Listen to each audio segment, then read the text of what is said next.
This is United Network News with Sunny Galt, Calen Gipp, Kimberly Gogan, and our field messengers from around the world.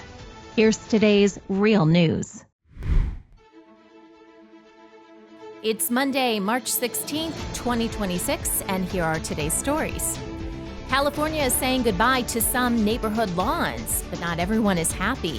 Early HOA moves could change how yards look, pets play, and even affect the state's water supply.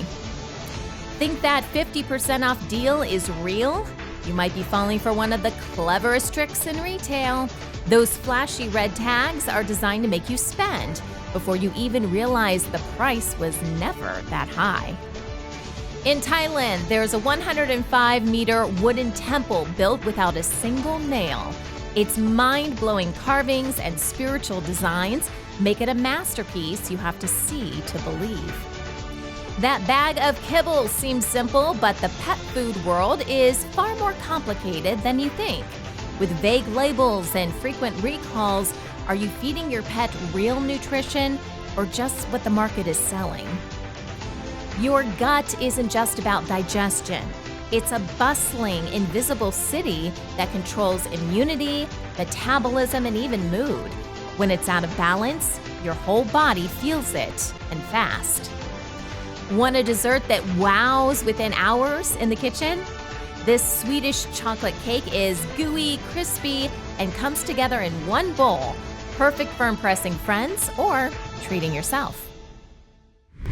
California is introducing a new law to phase out certain types of neighborhood grass to conserve water. UNN Field Messenger Sunny explores how this change and early action by some homeowner associations could impact homeowners, pets, and the state's water supply.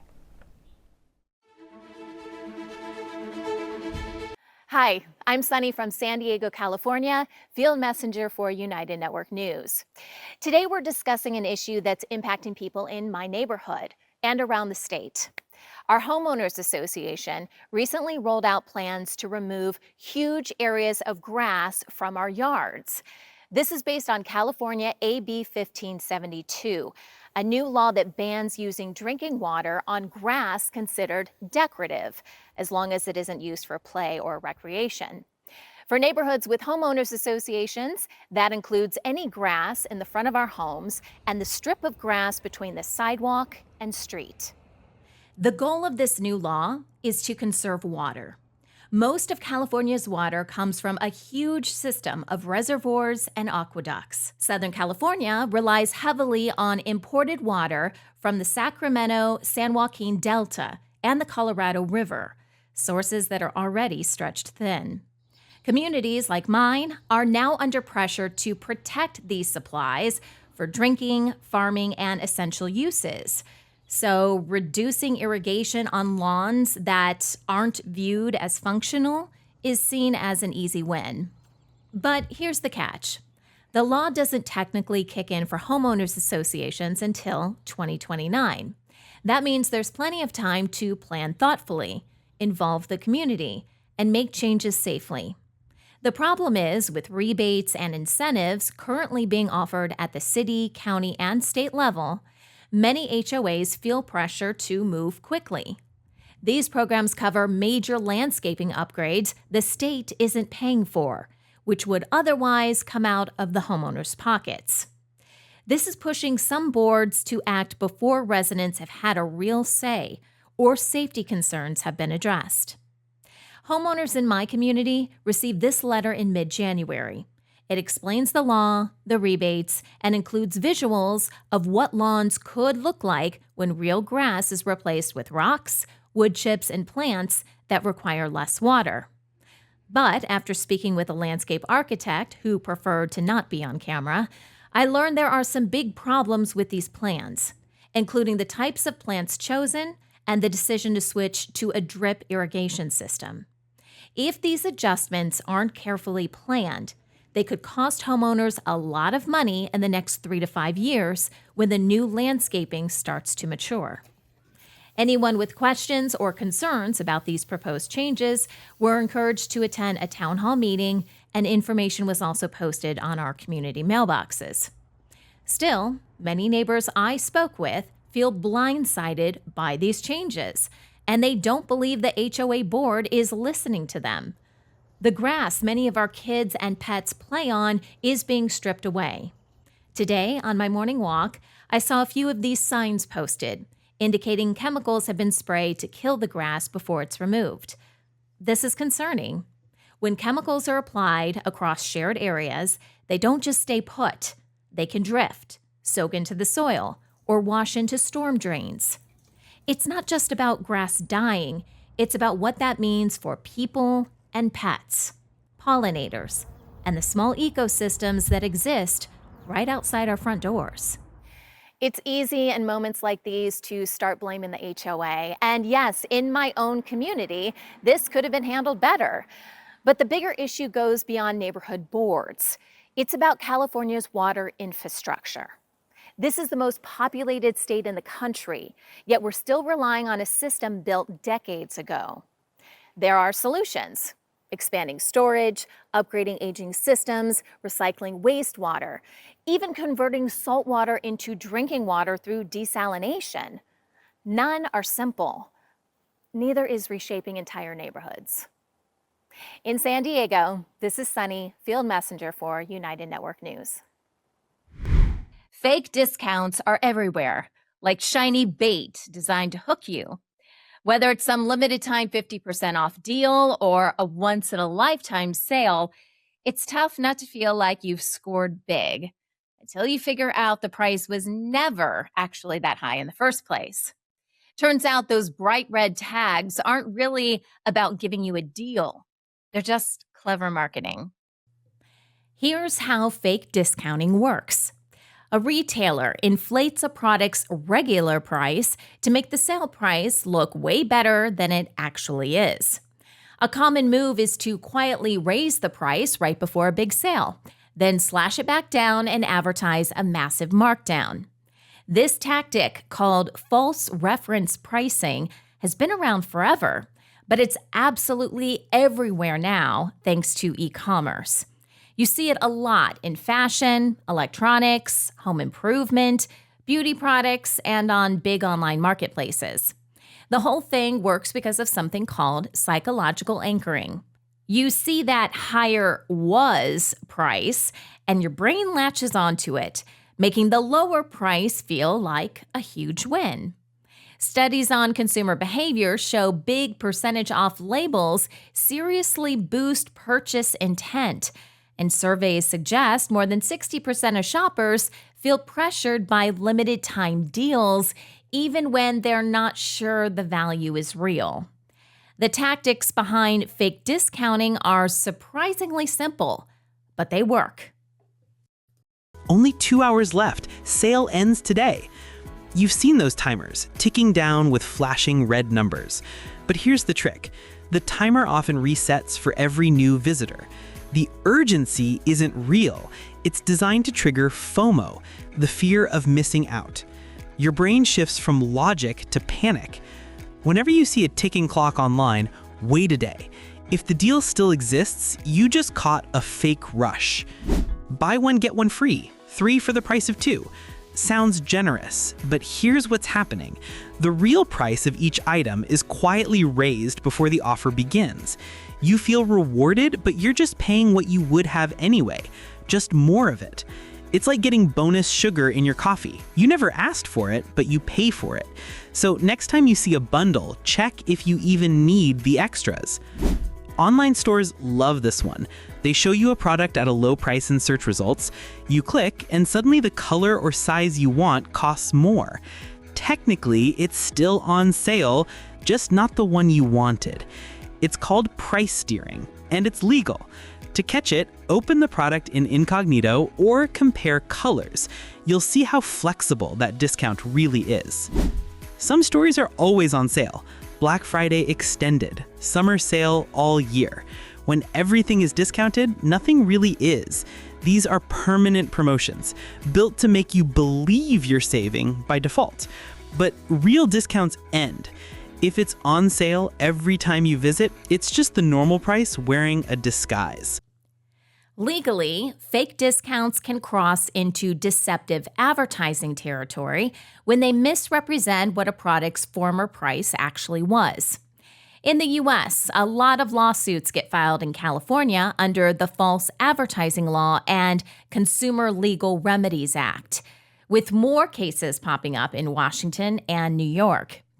Courts usually focus on whether that former price was actually what the product was selling for recently, typically within the last 3 months or so. In Europe, enforcement ramped up in 2025 with updated pricing transparency rules that required sellers to reference the lowest price within a defined time frame before they can advertise the discount. Retailers like Lowe's have been sued over what people call perpetual sales, where products were supposedly, rarely if ever, sold at the full listed price. Big names like Samsung and the Australian supermarket chain Coles got caught up in promotional pricing investigations in 2026, showing just how global this problem has become. Look how much corned beef costs. Same product 14 months later.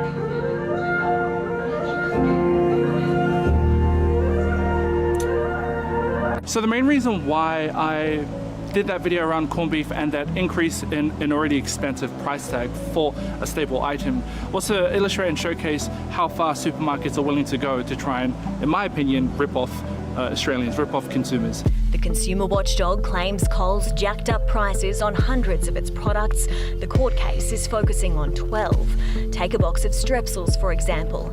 The original price was $5.50. After 640 days, it was increased to $7, then reduced 28 days later during a down-down promotion.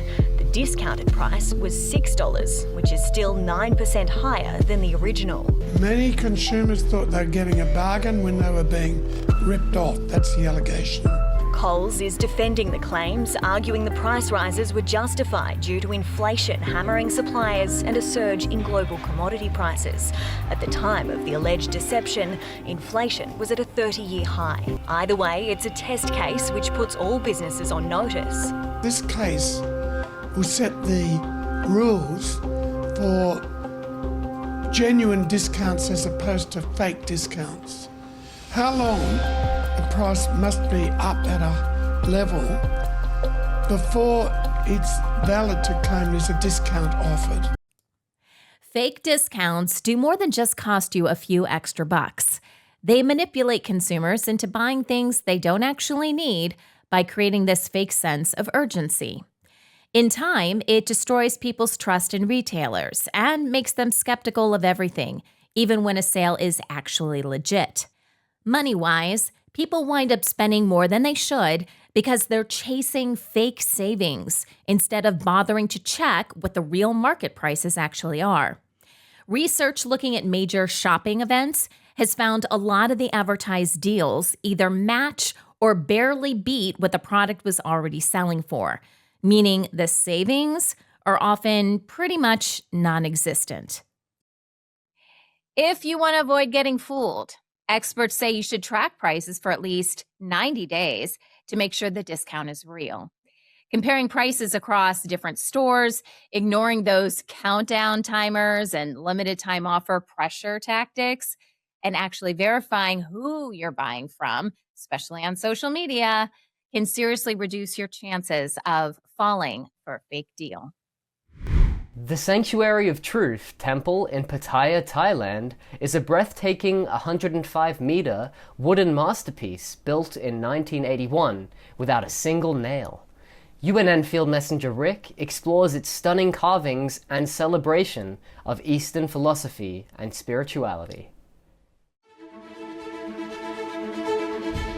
Good morning, everybody. My name is Rick, reporting for United Network News, and I'm here in Pattaya, Thailand, and we're at the Sanctuary of Truth's temple. Rising more than 100 meters above the sea, this extraordinary structure is built entirely from wood, without a single metal nail. Every beam and surface is joined using traditional wooden joints and pegs, Fitted together with remarkable precision, the structure itself seems alive, expanding and contracting with the ocean air and humidity, almost as if the building is breathing. But what truly sets this sanctuary apart is its overwhelming detail.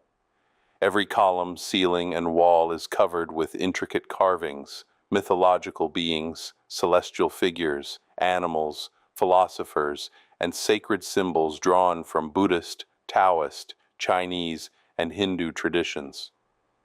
The entire structure tells a story about humanity's relationship with the universe.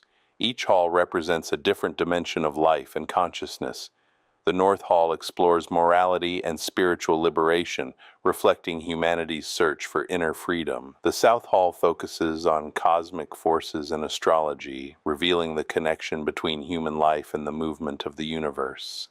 The West Hall represents the four elements: earth, air, fire, and water, the fundamental forces that shape existence. And the East Hall honors family, society, and human responsibility, symbolizing the roles we play throughout life.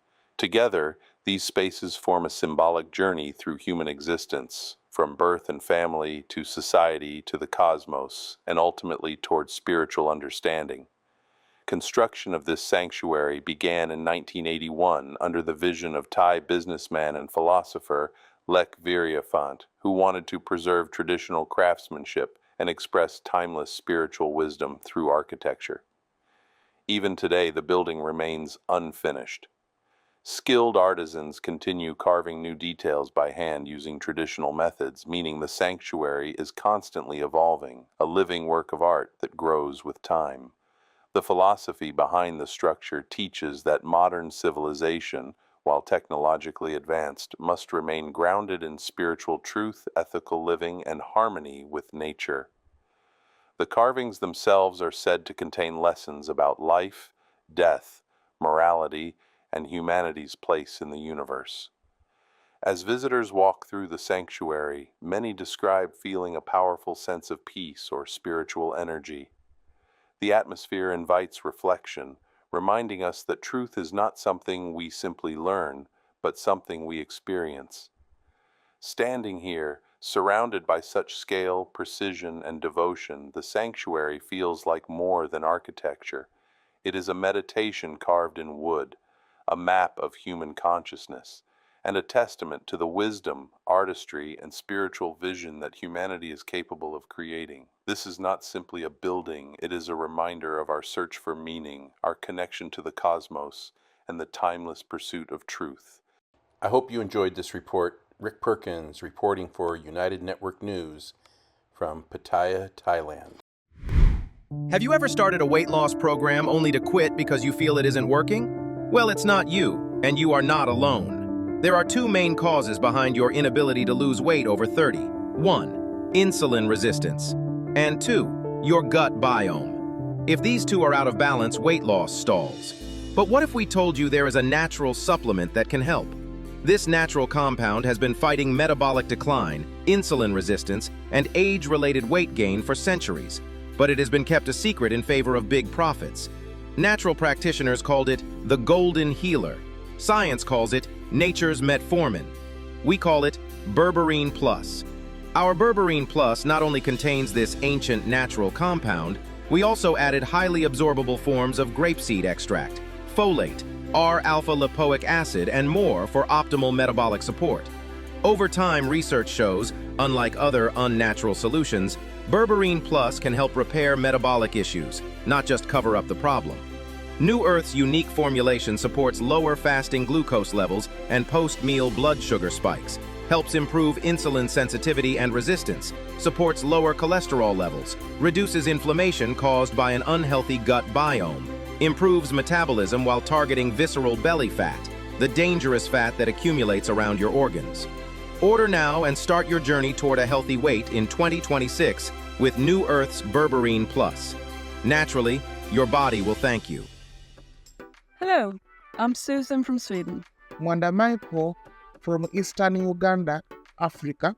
Hi, I'm Tim from Vancouver, Canada. I'm Titeshwar Thamgao from Manipur State, India. I'm Gumba Obasi from Southeast Nigeria. Arnaito Chakrini from Western Uganda, Mbarara. At United Network News, you are the news. My name's Christina, field messenger, report first one in the hurricane down here in Southern California from Mexico. Real people reporting real stories from all around the world. At UNN, our field messengers are changing the face of news. This is Jason from United Network News. We're going to be doing some aircrete building with new technologies that allow us to live in comfort and also off the grid. Take the next step in changing the way the world gets the news. Become a UNN field messenger today. I am Michelle from South Africa, and we are the United Network News. I am United Network News. I am United Network News. If it is going to be, then it's up to me. If it's going to be, it's up to me. Si va a ser así, depende de mí. It's up to me. It's up to me. It's up to me. It's up to all of us. We're UNN. When you scoop your dog's kibble or serve your cat's dinner, it probably feels like a simple everyday routine. But behind those colorful bags and shiny labels lies a complex industry that's growing faster than most of us realize, and not always in ways that benefit our pets. With minimal regulation in many countries, frequent recalls, and ingredient lists that are often confusing or vague, it's easy to wonder, are we really feeding our pets the quality nutrition they deserve, or just what the market is willing to sell? The global pet food market is now valued at about $137 billion, and it keeps expanding as more people bring furry companions into their homes. According to the American Pet Products Association, in the United States alone, pet ownership continues to climb. 94 million households now own at least one pet. That's up from 82 million in 2023, showing that pets are becoming an even bigger part of family life.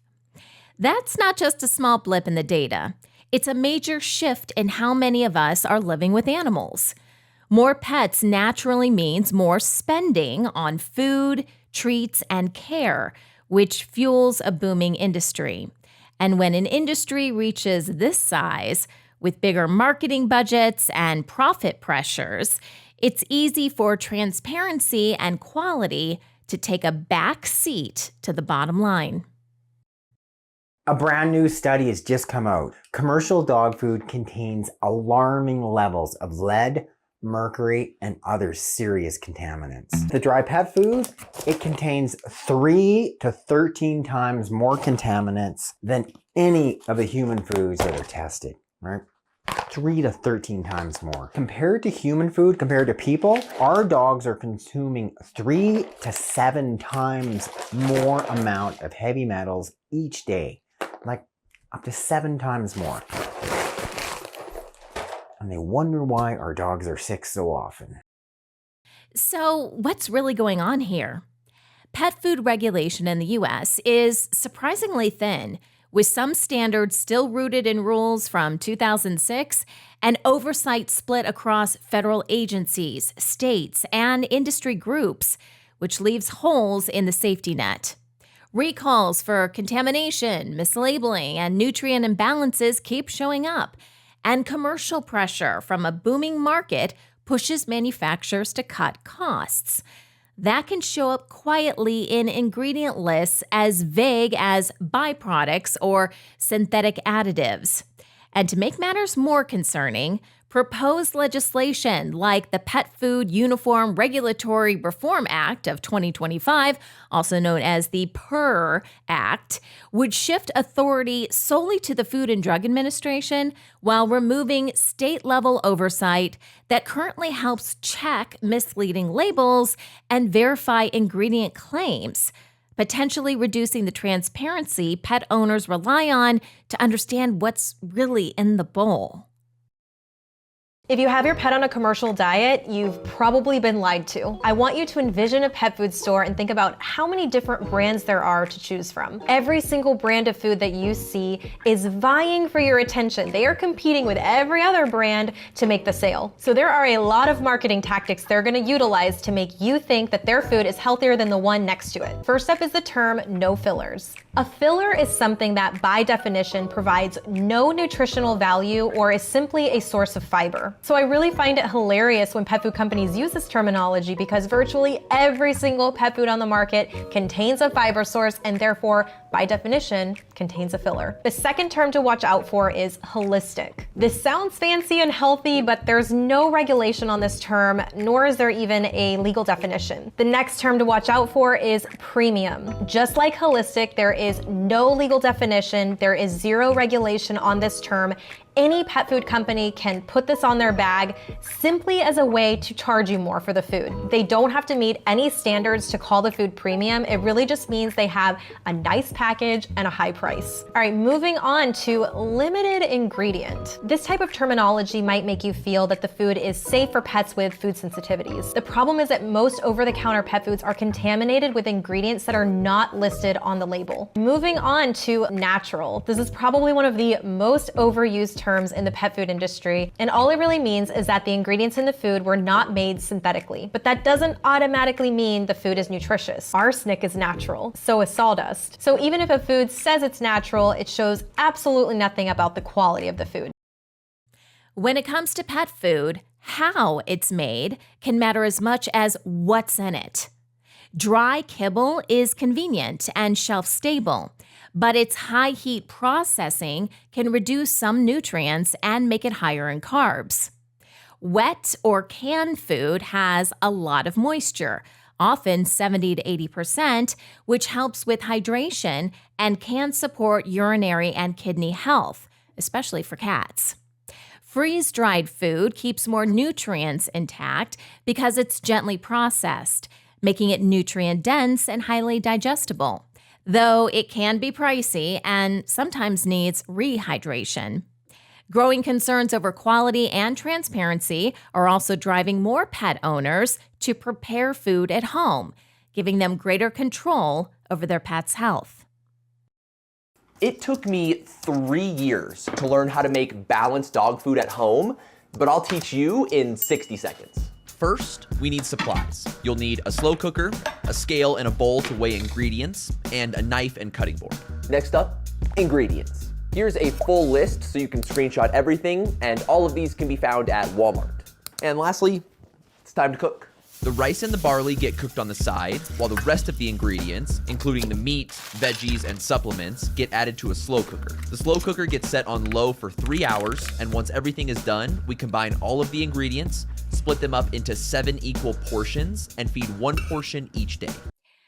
Fresh pet food delivery services are also becoming increasingly popular, offering high-quality, minimally processed meals delivered right to your door.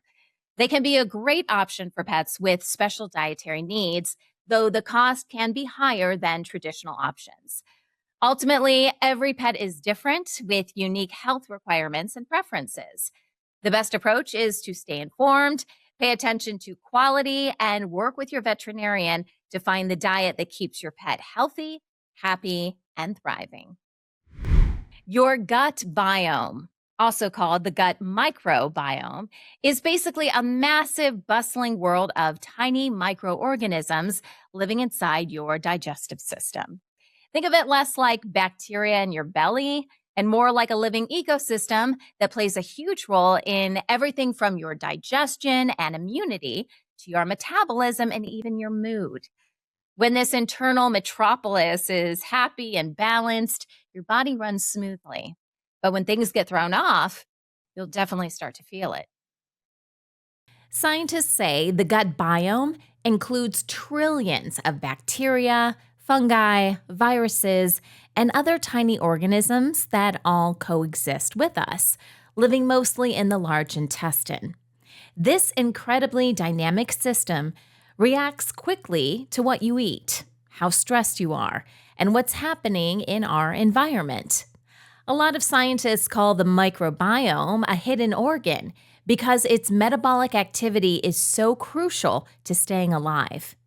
Without these little guys, we wouldn't be able to digest certain foods the right way or keep our immune system working normally. When your microbiome is diverse and well-nourished, it strengthens your gut barrier and lowers the risk of diseases driven by inflammation. But when it gets out of balance, a condition called dysbiosis, that's when problems start showing up. Diet is a big deal here, especially if you're eating a ton of ultra-processed foods loaded with additives, preservatives, emulsifiers, and fake sweeteners. The damage doesn't stop at digestion either. It can mess up your immune responses and mess with your metabolic health.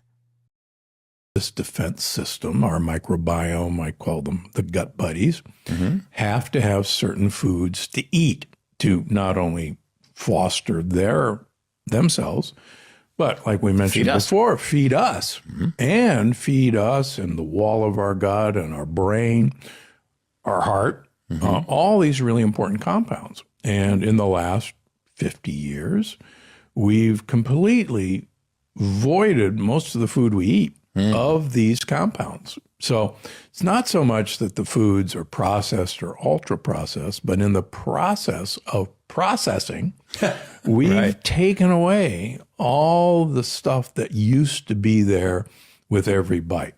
You know, our great-great-grandparents, as I like to say, not only ate whole food, which they did, but they ate their food whole. Then there's a huge difference between that. Diet isn't the only thing shaping your gut health, though. It actually starts way earlier than you'd think.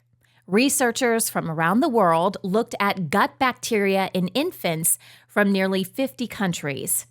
They found that B. infantis, a microbe that helps babies digest breast milk and build up their immune systems, is missing in 98.6% of infants in Europe and the US, but only 29% in South Asia and Africa. The difference comes down to things like how often antibiotics are used, shorter breastfeeding periods, formula feeding, super clean environments, and different diets in Western countries. Then you've got stress. Doctors say PTSD and traumatic experiences can lead to digestive problems like IBS and dysbiosis through the gut-brain connection. And if all that wasn't enough, antibiotics can wipe out microbial diversity for months after just one course, while smoking and heavy drinking lower beneficial bacteria and ramp up inflammatory strains. Environmental exposure counts too. Pollutants, pesticides, and heavy metals can all throw off your gut balance. Small lifestyle changes add up over time, and your microbiome can actually respond surprisingly fast to what you eat, sometimes within just a few days. Here are some tips how to increase your gut bacteria, and of course you want to do that for your healthy microbiome. Okay, number one, you want to eat prebiotic foods, but also maybe take it in your probiotic supplement. So if you are taking a probiotic supplement, make sure it says prebiotics in there as well. Something to look for is FOS, fructooligosaccharides, which help to feed those good probiotics. Tip number two is go outside more and touch natural things. So touch the ground. Gardening is great for this. Touching the soil, touching the sand at the beach, even being in the ocean water, swimming in a lake, fantastic to increase your biodiversity of your gut microbiome and increasing the diversity of your gut bacteria. Your gut biome isn't just about digestion. It's basically running the show when it comes to immune function, inflammation, metabolism, and even your mental health. Taking care of it is really about taking care of your whole body from the inside out. And you've got way more control over it than you probably realize. UNN Field Messenger Emma shares her recipe for Kladdkaka, a Swedish chocolate cake with a gooey center and crispy crust. This quick one-bowl dessert is perfect for any occasion.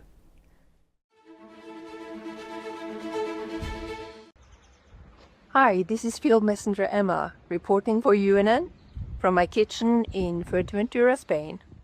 In this report, I'm going to show you how I make Kladdkaka, or Swedish brownie.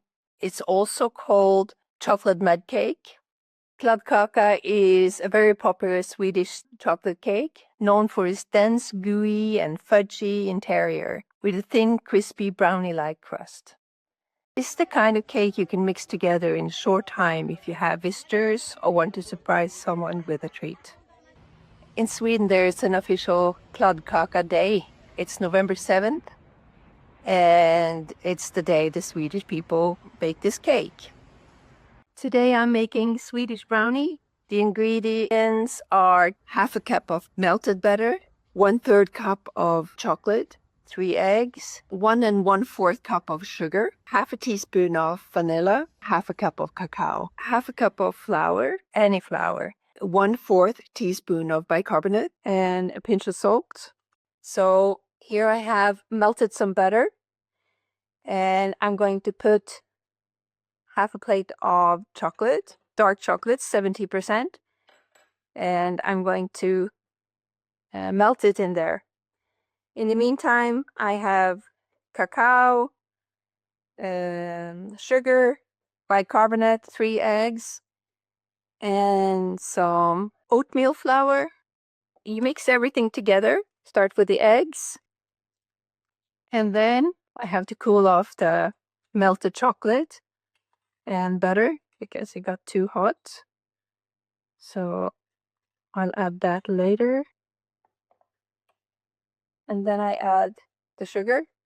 It's quite a lot of sugar, but this is panela, which is unrefined sugar cane, and I added some vanilla in it. And then I add some cacao. It's 4 spoons of cacao. I add the bicarbonate and a pinch of salt. I'll mix it a little bit. So this is a cake where you do not have any liquids other than butter and eggs, and that's why it gets like a very gooey consistency. So slowly but surely I will add the butter and the melted chocolate, and then you don't want to stir it a lot. So bit by bit I add in the oat flour and I mix it in gently.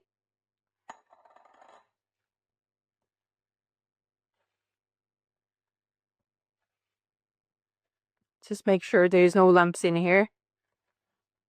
So this is the consistency that you want for the batter. And then you put it into the form like this. It doesn't get very high, but it's very chewy. So that's it. We'll put it in 175 degrees Celsius oven for 30 minutes. So now the cake needs to be cooled off and placed into squares. So now the cake is finished. I put some icing sugar on top just to make it look pretty. It's best served slightly warm, often accompanied by vanilla ice cream, whipped cream, raspberries to balance the rich chocolate taste. Hope you get inspired by this report and try this recipe. Thank you for watching. See you next time. Are you ready to change the world? Take the next step and join our weekly Field Messenger meetings. Learn more at unitednetwork.earth. I am United Network News, and so are you.